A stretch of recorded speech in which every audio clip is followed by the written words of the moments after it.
భూమి మొత్తం కంపించిన సమయం. ధర్మం కోసం ఐదుగురు అన్నదమ్ములు తమ తమ మహా ఆయుధాలతో రంగంలోకి దిగిన సమయం.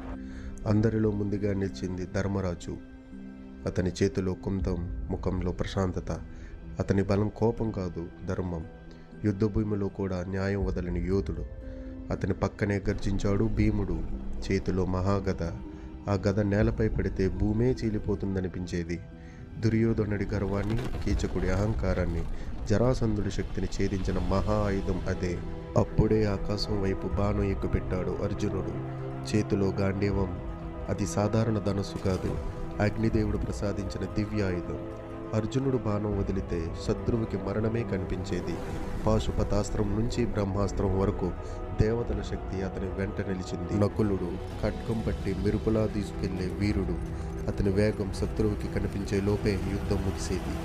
సహదేవుడు ఖడ్గం కంటే అతని మేధస్సే పెద్ద ఆయుధం. శత్రువు ఎక్కడ బలహీనమో తెలుసుకుని దాడి చేసే వ్యూహకర్త.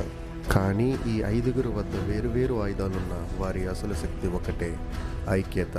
కురుక్షేత్రం మనకి నేర్పిన గొప్ప సత్యం ఏంటంటే ఆయుధం గొప్పది కాదు, దాన్ని పట్టిన ధర్మం గొప్పది.